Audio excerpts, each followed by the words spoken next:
बिस्मिल्लाहिर्रहमानिर्रहीम।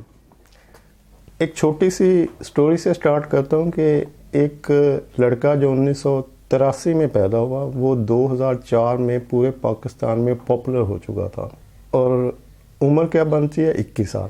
और 2005 में वो पूरी दुनिया में पाकिस्तान से निकलकर दूसरे मुल्कों में भी पॉपुलर हो चुका था। बेपनाह इज्जत, दौलत, शोहरत सब कुछ उसके पास था। और उसके बाद उसने इसको इतनी दिलजमई से इस काम को लिया और इतनी डेडिकेशन से किया कि अगले 10 साल में वो इससे बहुत ज़्यादा तरक्की पे चला गया। उसकी शोहरत आसमान में को छूने लगी और करंट इनकम उसकी 1 करोड़ 20 लाख से 1.5 करोड़। ये मैं अपने पास से नहीं बता रहा, अगर आप गूगल पे जाएं या विकीपीडिया पे जाएं तो ये सारी इन्फॉर्मेशन अवेलेबल है और मैंने भी वहीं से ली है। गवर्नमेंट ऑफ पाकिस्तान ने उसे तमगा इम्तियाज़ दिया। मैं कभी कभार अपने बेटे को कॉलेज पिक करने जाता था, ये 2000 के कुछ अर्ली ईयर की बात है, जब ड्राइवर नहीं होता था तो मुझे जाना पड़ता था। तो मेरा बेटा कहता था कि पापा ये हमारे कॉलेज का स्टूडेंट है, और मैं नाम बता दूं, आतिफ असलम। इस सारी सक्सेस के पीछे सिर्फ एक चीज़ है, वो है डेडिकेशन। और डेडिकेशन क्या होती है? लगन। लगन क्या होती है कि आप किसी काम के पीछे इस तरह से पड़ जाए कि मैंने अब इसमें टॉप पर जाना है, मैंने इसको उस तरह से अचीव करना है कि इस जैसा कोई और ना हो। तो इस तरह की डेडिकेशन किसी भी प्रोफेशन में हो, लाजमी नहीं है कि आप सिंगिंग करें। आपकी जो भी जॉब है, आपका जो भी प्रोफेशन है, आपकी जो भी डिज़ायर है, आप अपनी डिज़ायर के पीछे अगर इस तरह से पड़ जाएं कि जब आप थक जाएं तो समझें कि अब मैंने शुरू करना है। लगन क्या है, डेडिकेशन क्या है, इसको मैं सिर्फ एक लफ्ज़ में बता देता हूँ, क्योंकि एक लंबा लेक्चर जो है वो आपको जो पीछे मैंने स्टोरी बताई है उसकी मोटिवेशन भी ख़त्म कर देगा। डेडिकेशन को सिर्फ एक लफ्ज़ में समझ लें कि जब आप थकने लगते हैं तो समझें कि अभी मैंने स्टार्ट लेना है, तो उतना ही काम फिर करें जितना आप थकने के बाद कर रहे हैं।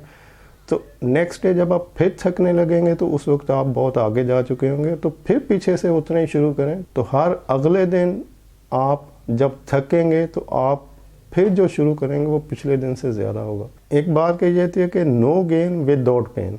जितनी पेन आप लेंगे उतना ही आप गेन करेंगे। अगर आप पेन नहीं लेंगे तो आप गेन भी नहीं करेंगे।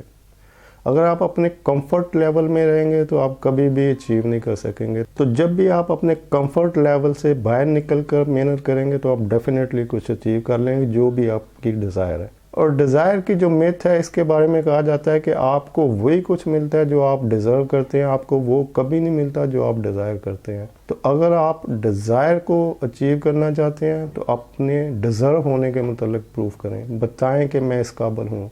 फॉर एग्ज़ाम्पल, एक बच्चा एग्ज़ाम दे रहा है, उसको 5 सवाल याद है, 10 सवाल आए हैं, 5 उसने करने हैं, 5 में से 15 उसने गलतियाँ कर ली हैं, 40 नंबर लिए हैं। अब वो एक्सपेक्ट कर रहा है कि मुझे 60+ नंबर आए, तो कैसे आ सकते हैं? जो वो डिज़र्व कर रहा था उतने नंबर उसको मिल गए हैं। तो जब भी आपने कुछ अचीव करना है, कुछ डिज़ायर करना है, तो यकीन रखें कि आपको वही मिलेगा जो आप डिज़र्व करते हैं। डिज़ायर कभी पूरी नहीं होती। तो डिज़ायर को पूरा करने के लिए आपको अनथक मेहनत की ज़रूरत है, डेडिकेशन की ज़रूरत है। और आतिफ असलम की स्टोरी के पीछे जितनी भी है, जो भी है, वो डेडिकेशन है। उसने जो शोहरत, जो तरक्की, इज़्ज़त, दौलत, शोहरत 21-22 साल की उम्र में ली, वो अभी भी कायम दायम है, बल्कि उससे बहुत ज़्यादा बढ़ चुकी है। तो जब आप अपने काम को एज ए डेडिकेशन लेते हैं तो आप डेफिनेटली अचीव भी करते हैं और उस अचीवमेंट को बरकरार भी रखते हैं। वीडियो देखने के लिए शुक्रिया। अल्लाह हाफिज़।